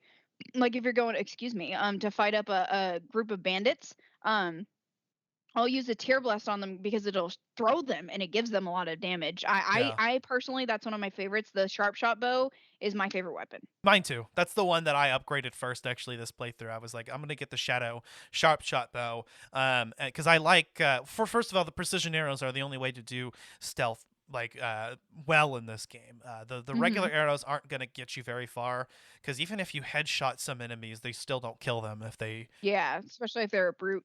Yeah. So the precision arrows are necessary. Those will kill most enemies with a headshot, and even sometimes without a headshot, it'll still count as a stealth kill. And the tear blast arrows are really important with fighting off machines. Like when you talk about those Stormhawks that you were talking, or Stormhawks, because there's Glint Hawks and there's Storm Birds. There's Stormbirds and Glinthawks. Stormbirds, okay. When you're fighting either one of those, I think those tear blast arrows come in handy because then you can disable some of their attacks, and they're so far away that the precision arrows, well, not the precision arrows, the tear blast arrows, the sharp shot bow is going to be really your only means of attacking them well enough. But what I found is that if you start knocking off some of their components and you cause them to to freeze up, they'll fall down to the ground and you can get a critical hit on those as well, and that's satisfying. Yes. What's your favorite creature? What's your favorite machine? Like machine? That's a good question. So the hardest machine I guess I've faced so far was the Deathbringer. That's as far as I got in my playthrough because this game is really fucking intensive on the PS4 for some reason and causes it to overheat. You mentioned you have the exact same issue. So I'm at this part of the game right now where I can't get past an hour of gameplay right now fighting this Deathbringer before my fucking my PS4 shuts off. But anyway, that's probably the hardest enemy I face. But for my favorite, like the most fun to take out, I guess. I think my favorite as far as build wise is probably a Strider. And my favorite to battle is probably the Thunderjaw. Okay. Yeah, I mean, really, any of the enemies that have that have elemental weaknesses for me are kind of more satisfying. I always like that type of rock paper scissors type. Of course, this isn't really rock paper scissors type, but I like the the advantages that you can have against them. And while you will be blowing up components by doing so, it's an easy way to kill not only them but the surrounding enemies. So I do enjoy that quite a bit. I'll tell you, I don't enjoy fighting shell walkers. They're annoying as I hell. fucking hate those things. And snap maws. I like snap mods. I You don't know why, do? but I really like. They're easy for me. I 'cause like just, glint hawks actually. Funny hate glint enough, hawks. I didn't like them at first. I avoided them at all costs. But now that I figured out kind of the trick, You know which ones scare me are the tramplers. Scare the fuck out of me. But yeah. also that's something that I did want to talk about. I think it's so fucking cool how all of these machines are based on animals. Yes, and some of them even that like actually dinosaurs. ties into a later part in the game. Yeah. Yeah. Like the Thunderjaw is a T-Rex, the Watchers are raptors. The tall The necks. long leg is based on the tall necks are obviously brontosaurs. Yeah, I mean, I guess they could be like giraffes, but I think yeah, they're I much guess bigger so. they're much bigger than that. Though you're right. I think they're brontosaurs. They look more like Yeah. one too. The tall necks is also one of my favorite side quest missions. Yeah, They're so easy, yeah. but there's a sense of satisfaction of finding a tall neck, finding the exact right points that you can jump off of a structure to jump and climb it, and then unlocking Yeah. the map. I look forward to doing Mhm. that a lot. Yeah, tall necks is I forget that that's like a side quest because I don't really consider that a side quest. I consider that like an essential part of the game. Right. But other than that, like definitely think that tall necks are one of my favorites. The one I fucking hate and I always avoid because they just piss me off is scrappers. And I Scrappers. think broadheads are really pretty. They're like big bulls. If I'm gonna pick a mount, I'd rather have something like a broadhead than like a strider. Yeah, but the scrappers are annoying. You're right. And what's kind of annoying is that those some machines will start scrapping other machines, and so they really break it down for you in Forbidden West. What different machines do. Like they're like sentry types. There's like these scavenger types. But like some of like the scrappers, I believe, will actually start what's the word farming materials out of machines before you can. So there's and kind returning it. yeah. So there's kind of there's an incentive to go ahead and knock out some of those types of enemies first. And not to mention what's her name, Spear, like that side quest where you have to go and fight the scrappers. Oh yeah. I always climb the ladder and then I take the rope across and then I hide on that cliff. That's like my go-to for that mission for sure, 100%. Sometimes I feel like I need better strategies. Like with a lot of other types of games, it's stealth way or the highway for me. So if I don't complete it using stealth, I will reload as many times as I need to in order to get it right. Oh yeah. I especially like whenever you get out to like the plains areas, it's not as like rocky and able to hide as like Mother's Embrace. So for me, I'm literally like Skyriming myself and like jumping up the side of a cliff so I don't get hit by something. Like stalkers, fuck them things. Fucking hate those things. Oh, and God. every time I'm near fucking Meridian, I'm running by and a fucking stalker sees me and I'm sprinting for my life, alerting every fucking monster near me. Like I hate stalkers and I wish you could use their technology. Well, I mean, you kind of can with the shield. I don't Well, know if you've ever done that. actually, I think Forbidden West does have a skill that allows you to use their cloak, but you can't like attack while you're using it or anything. So they're really going all out, and we'll have more to talk about in that Forbidden West episode here. Yeah, there's like I said, there's a lot to unpack, and we could probably talk for hours about this game. But I fucking love this game, and there's so much that if you have the capability to be able to get this game, especially with the sequel coming out, and Ash and I talked about this right before we started the podcast. For me personally, I've been playing video games for a very long time. This is the most I have ever seen PlayStation advertise a game. I'm talking there's a statue of Aloy. There's big displays. There's a huge display of a new monster in Australia, right next to the that what's it called in Melbourne, Sydney, Australia. I don't know what it's called, but The big, I don't remember what it's called for the life opera of me. thing, opera house. Yeah. So there's a huge new, I think it's called like a crawler or something. There's a huge display of that. I have never seen PlayStation go so hard for a game. And for me as a Horizon lover, I think that's so amazing. And for them to go this hard and advertise this much and go so insane means something. That means the PlayStation believes in this game. And I think that it's very, very important that, if you have the capability, you should play it. This is a Yeah. once in a lifetime kind of game. I noticed that a lot of the like PlayStation studio subsidiaries were all like talking about Congratulating Guerrilla. Yeah. congratulating the release of Forbidden West. So you got Insomniac, Naughty Dog, the usual gang. But yeah, no, I'm really impressed. I'm impressed with what links they went to with this game too. I mean, they even going so far as to consult anthropologists in order to depict a realistic post-apocalyptic setting. And obviously Yeah. this map is going to be condensed. It's kind of like Death Stranding in that sense, that what's actually hundreds of thousands of miles is in game like a few miles, but what are you going to do? It would Yeah. be Yeah. miles of walking. So Yeah, this isn't Red Dead Redemption. even Red Dead Redemption isn't Red Dead Redemption. Like they can't make a world that's that big with that little to do in between. It's just not. Remember how people complained that Death Stranding was this walking simulator? If it was actually like accurate to size. Oh my god. You'd be spending half the time fucking walking. In this game, there is actually plenty to do in the open world. Yeah. You'll constantly go around. Not only are there enemies to face, and you'll even find like random villagers or like I guess other people that you can defend Defend against. or help or, Okay. do errands for, yeah. And I think they'll give you shit if you do. Yeah. They Like in, usually give you mystery boxes. yeah, like in Breath of the Wild. But yeah, but I love that this game even focuses more so on the futuristic technology and Aloy being able to use it. I mean, she's one of the only people that's capable of overriding machines. Yeah. If not the only one. I don't know if Well, anyone besides ever Silence, yeah. figured that out. Silence knows how, Okay. because he's the one who gives her the staff Okay. to override Hades. Yeah. Yeah, it's just the And Silence knows Silence how, and he was the first one to get also- the focus, right?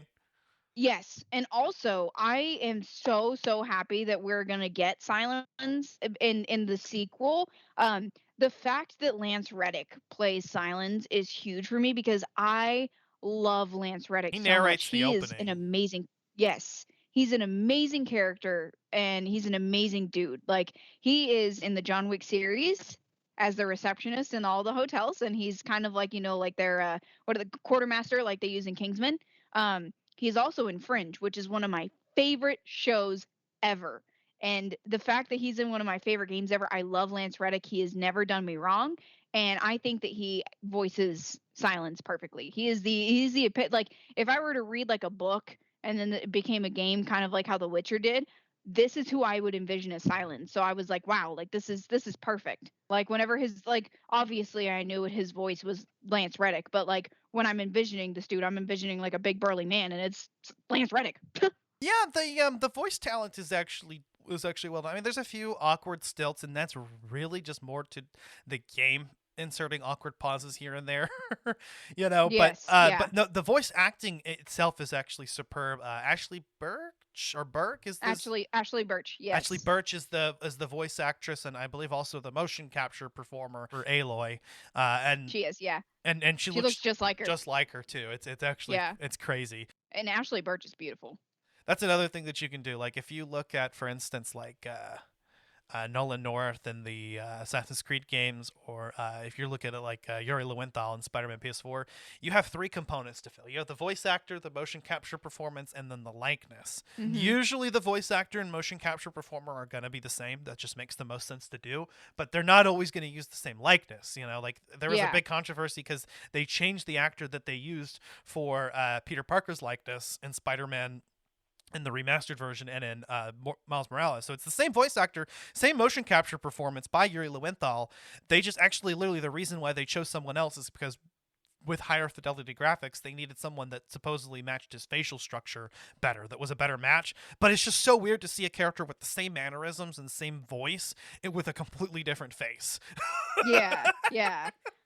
But I mean, also just God, Ashley Birch, even like there's an interview that I shared because like I talk about this game all the time. Like if I'm to talk about a game, it's either Horizon or Skyrim or Mass Effect. We all know this. Um Ashley Birch literally talked about how it was like such an honor to be able to play Aloy because of how strong and capable that she is. And I know that we didn't really get into a lot of the gameplay or lore, much in this game, but there's a lot of big things that happened in this game that are carrying into the sequel that I felt were important to talk about. And there's a lot in this game that's very important to discuss that I feel like we touched on a I lot. feel like And we need to break into this game a little more. Like this game itself could have deserved a yeah, two-parter. What we should do is yeah, do a commentary on it or something. Do a let's play or yeah, yeah. I could definitely do some let's plays on this game because I will continue to play this game until my PlayStation don't run no more. And actually, Ash, I know you were talking about this. So if you have the disc version of the game, which I did, I noticed that it was causing my PlayStation to break down quite a bit. It was having problems, running. It sounded like a fucking 747 about to take off. It was ridiculous. no kidding. If you get the digital version, I've noticed that it still has its moments, especially when you're going into like an open area where there's like thunderjaws and like the big plain areas. I've noticed that there's a lot of like lagging and breakdown. But it's not as intense. It's not as bad as the disc version. So if you're going to purchase this, I would definitely recommend getting the digital version. Probably also for the sequel as well, depending on what console you have. Now that we're talking PS4 and PS5. Does it help if you install the game on your hard drive then? I personally don't use an external hard drive for my PS4 because I don't have that many games on it, and if I do, like I've deleted some old playthroughs and stuff over time. I've just have like Well, even on the internal hard drive, if space permitting, but like, is it because you can do that on PS4, right? You can install games that you still need the disc to play it. It's like the license, but I think yeah. you can fully install the game if you want to. I just initially because my disc version because it was a rental game. Eventually one of the scratches did wear into it enough to where I couldn't play it anymore, and my disc drive is kind of fucky. Something happened. I don't know if maybe someone had dropped it whenever I was moving or what happened, but my disk drive does seem to have some issues. So I've been using a lot more digital when it comes to buying games. So I mean, if you use the digital version, I've noticed no issues. Be a perfect time to get a PS5 if Yeah. you could get one. Sony. Money is not even the issue anymore. It's like, okay, we all can save up the $500 if we have enough time to do it, or wait for like a tax refund or something. Yeah. But you have to have a stock to buy. I'm not paying Yeah. twice as I paid an extra $100 for my first Switch, and I stomached that. I tolerated it. I was okay with it. I said, Mhm. okay, fine. I am not paying twice as much for a PS5. No, fuck No. that. No, and it was really sweet because my husband said he wanted to buy me the Horizon version of the PS5 because he knows how much I love this game. I've been talking about this game with him forever, and we've played it together, and he's watched me play a lot. Because this is the game that he's like, when I envision you gaming, this is the game I envision you playing because I have a lot of commentary when it comes to this game. Like I talk a lot, I fuck around, and I'm like, shut up, no one asked you, or like I have stupid voices that I use. Like that's just my gaming style, which I know a lot of people have done ironically to get content. But that's just how I play whenever I'm playing Horizon Zero Dawn, especially like I said, playing with a Thunderjaw. I'm like, big baby. Like I have nicknames for all of them. So like you do need to do a stream or a let's play on this then. I've been thinking about it. I've really been thinking about it. So that's something that I'll debate. I'll will Skype in on some of those too, like and we can do like the let's play. We could definitely do that. We should probably actually do that, especially before I start Horizon Forbidden West. Yeah, true. Yeah. I'm off for the next I'm off until Wednesday actually. Just the way it happened because I am on a training schedule this week. And next week I go back to my regular schedule, so, Back to your regular schedule program, huh? It works. This is the way that it always works. Whether it happens on the open end of the schedule transition or the closed end of it, either way, you're gonna get one part of the week where you actually get less days off than you normally would, and you get one part of the day where you get more. I mean, unless your days off are like split up anyway, which that seriously sucks. I feel sorry for you. I'm a weekend warrior, but it's fine. I have an 8 to 5er. I do 4x10, so I get an extra day off. I get 3 days off a weekend. It's very important to me that the schedule I picked, and like the shift bid was gonna be 3 consecutive days off, and that at least one of those days included a weekend day. That's fair. So I fought for that. But I guess I don't blame you, my guy. Yeah, for real. Yeah, I mean, with my kid and with just wanting to like have a life and be able to do the podcast and stuff, I was about to say both podcasts, your child. wanting to go back into school at some point. I'd like to actually get a bachelor's degree, get a 4-year degree of some kind. That would be nice. I'm the only person, I swear, that doesn't want to get a 4-year degree. I'm like, yeah, I'm going to go to another technical school. I'm going to go back for radio imaging. Well, I have 2 associate's degrees. That counts, right? They stack. Yeah. Yeah, that's fair. Well, I have an associate's degree, but I've been actually, as y'all know, I work in healthcare. I've been thinking about going in to become either a nuclear imaging tech, so like MRIs and stuff like that, barium swallows, things like that, or echovascular, which is where they do like ultrasounds of the heart and they look at your, you like your veins in your legs and stuff like that. I've been thinking about doing that for schooling. And my husband graduates for, funny enough, he's going to be a tech to work on those machines. So if something's wrong, he'll fix an ultrasound machine or an MRI machine or a mammography machine. So for me to be the tech and him to be the one that fixes it, I think is very ironic. But I've been thinking about going back to school a lot, and that's a 2-year school, and it's technical school. But I think that would be so freaking cool because I'm so fascinated by like imaging and stuff, and I think that comes from my love of gaming because like if you have an ultrasound on, like you're picking the aspect and you're picking the picture that you want to take. So that's kind of like the photography mode, for example, of Horizon Zero Dawn, which we didn't even get into, but it's fucking fun. So fun. I can This spend game 2 hours looks on the photography mode alone. fantastic, and Horizon Forbidden West looks even better. But this game looks great. It's a little rougher on the edges at parts, but It's so pretty. it is really pretty. It's a beautiful open world. And we didn't even get into that either. Yeah, this game is fucking stunning. Both with the technology aspect and the natural aspect, like beautiful. Not even including Aloy, because she's beautiful all on her own. Like, God, you are. Oh. She's the model that has the most work put into her, and that shows through, which is the way that it should be. Your protagonist should be the best modeled character. But I guess let's go ahead and get into our final thoughts here. Yeah. Oof.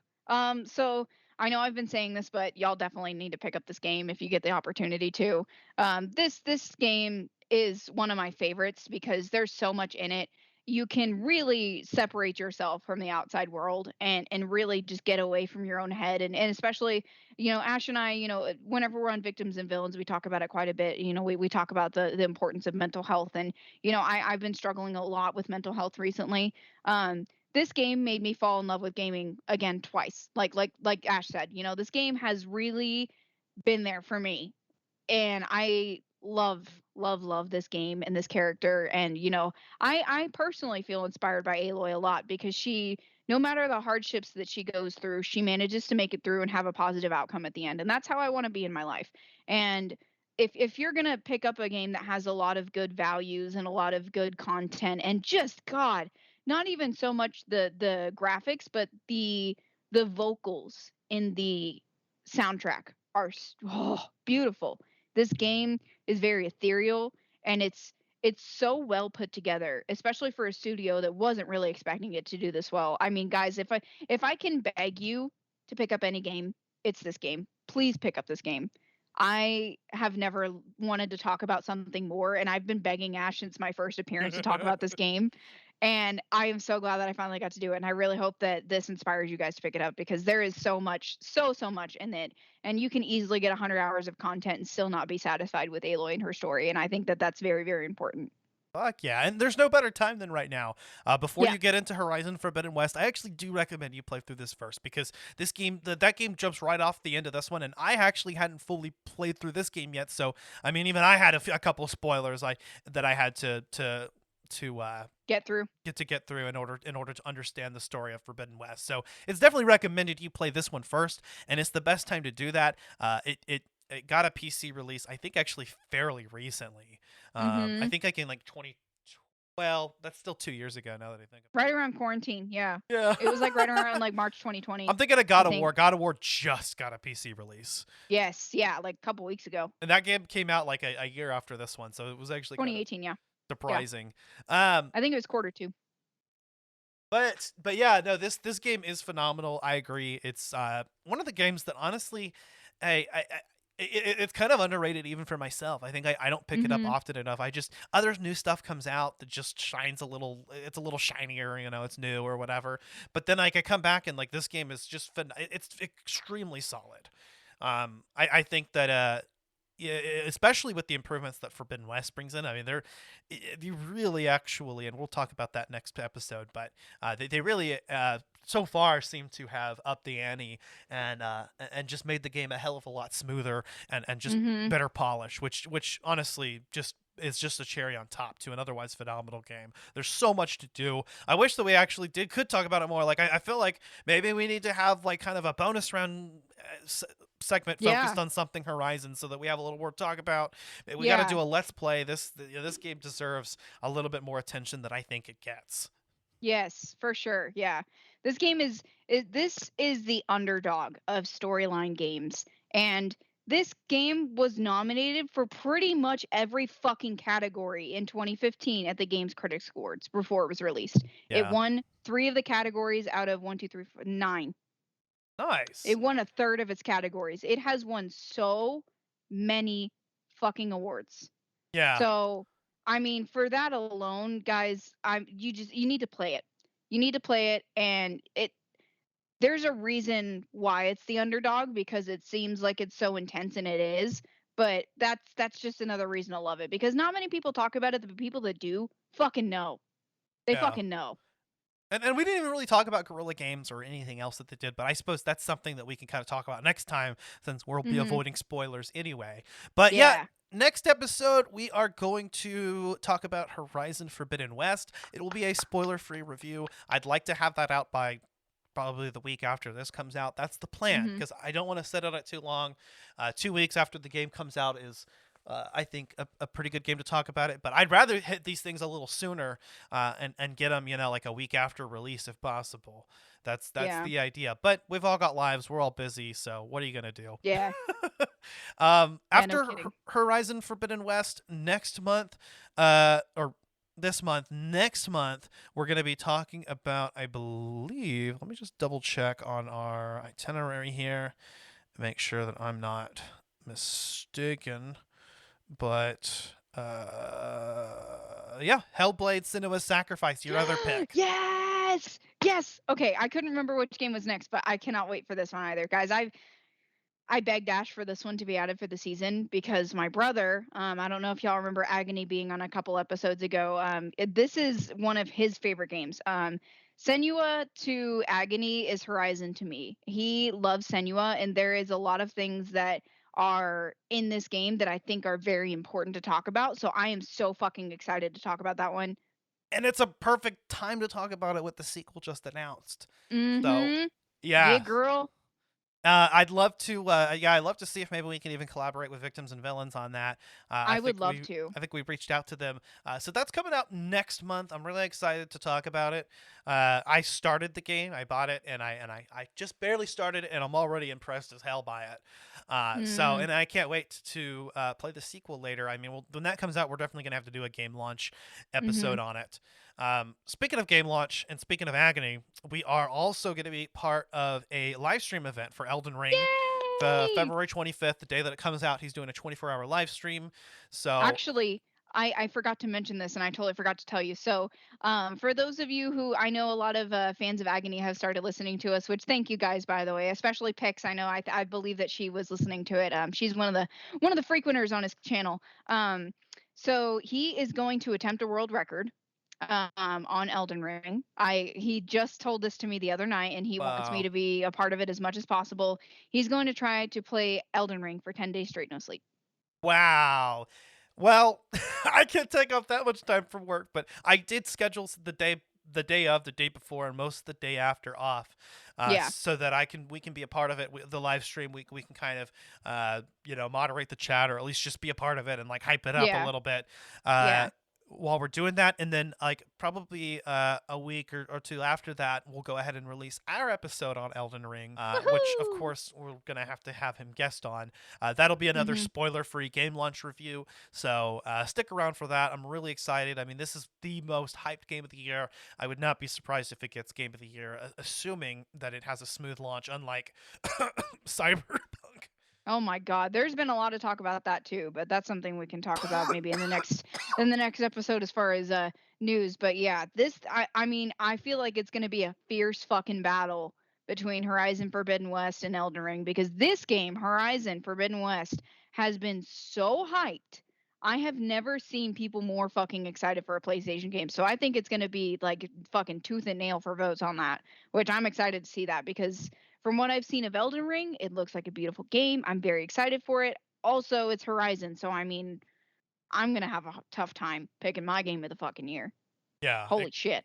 exactly. It's gonna be rough. 2022 looks like to be a good year for gaming. 2021 was a little underwhelming, I think, but Yeah. 2020 was great. Was a great year for gaming as well. So, yeah, I'm excited about that. Dying Light 2 is an episode I mentioned I'd like to do Mhm. before the end of the month. So, yeah, I think we'll be go ahead and dropping Dying Light 2 Stay Human. I bought the fucking game, so there's no reason not to do an episode on it.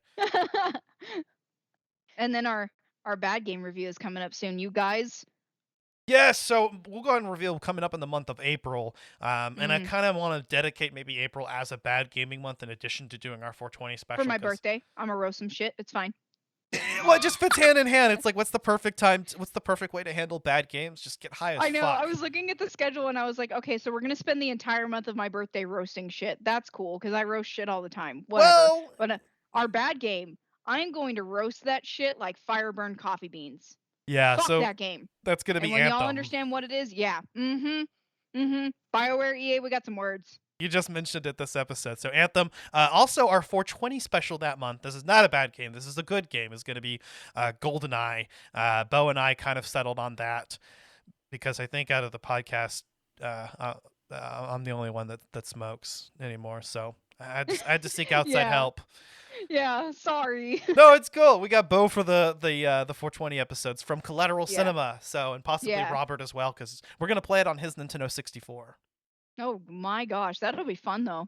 Yeah, we're gonna get high as fuck. We're gonna play the original. We're gonna play GoldenEye on original hardware, like we did Superman 64, and we're just gonna have a fun time with it. Yeah, that sounds fun. But I guess that's pretty much it. If you enjoyed this episode, please leave us a 5-star review on Apple Podcasts, feedback on your platform of choice. Fuck Spotify, but at the same time, go ahead and leave us your rating on Spotify. I don't think we're actually going to delist. It was a consideration, but we have a huge audience from Spotify. And yeah, I was going to say a lot of my friends listen on Spotify, so please don't do that. So, and honestly, I actually support I think that I'm in a unique position where I think Joe Rogan has the right to do what he wants to do, but what's his face, that the first guy that delisted his content is also making an effective free use of his free speech to protest against that, and I actually respect the hell out of that. So I can kind of agree with both sides here. I think we should be exercising our free speech, to do these things. I actually so I've been ignoring social media and reading books on my phone because I'm just so like over it because everybody, like I've said, opinions are like assholes and everybody has one, but no one wants to hear anybody else's.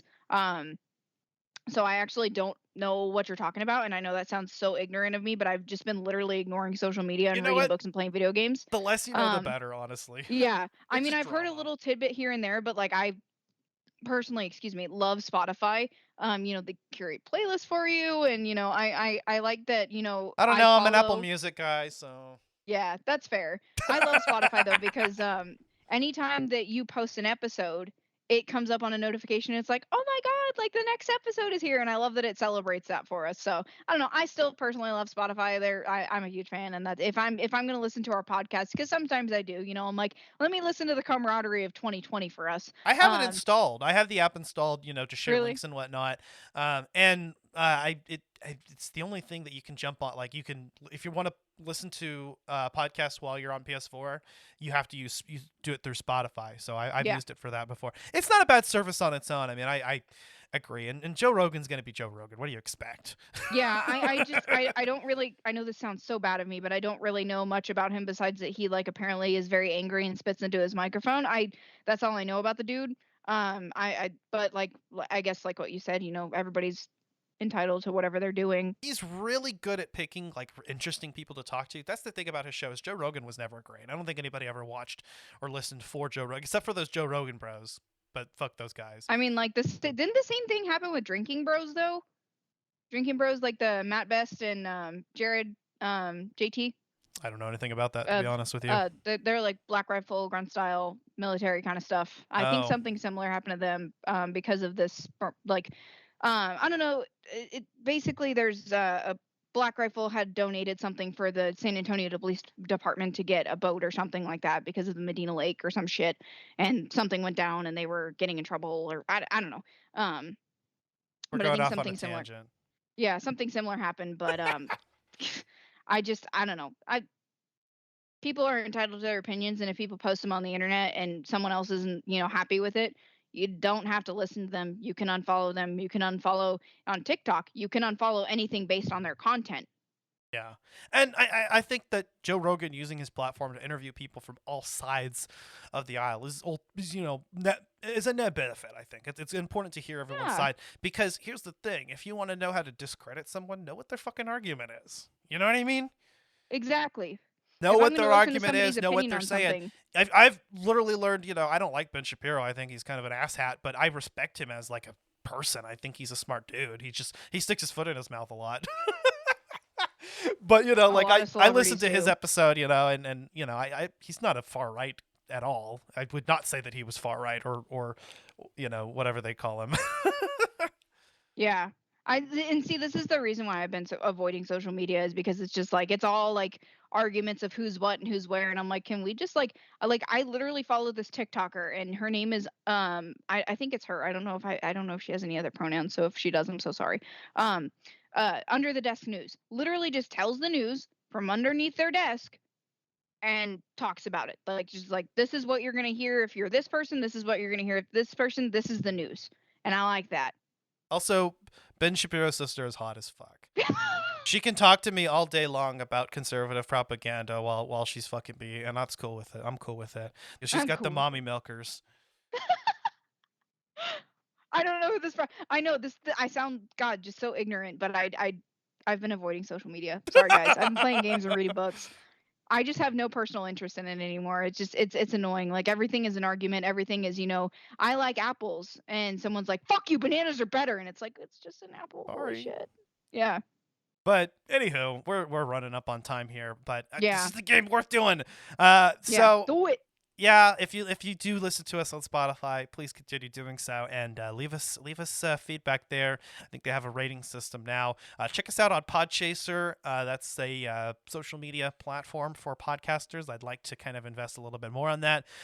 We are on Facebook, Instagram, and Twitter. You can follow us or like our page. You can join our Facebook group, Collateral Media Podcast, and get in on the discussion. If you see a movie or video game or even TV related or podcast related meme or shit post or news or whatever, fucking post it. That's what we're here for. Yeah. Especially Star Wars. If y'all want to post that shit, I'll fucking heart and laugh to that shit all day. I don't give a fuck, Keisha.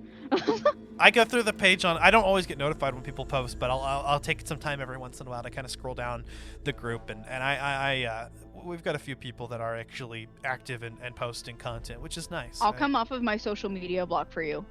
Nice. On that page, please, Alrighty. please, guys. yeah, Abby. That's alrighty. I don't know what I was about to say, but meet Merp. Anywho, so I guess that's all there is. That being said, I'm Ashley Chancellor. And I'm Megan Gomez. We are Collateral Gaming. We are out. Peace.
Collateral Gaming is a Collateral Media podcast. All music and game clips are owned by their respective creators and are used for educational purposes only.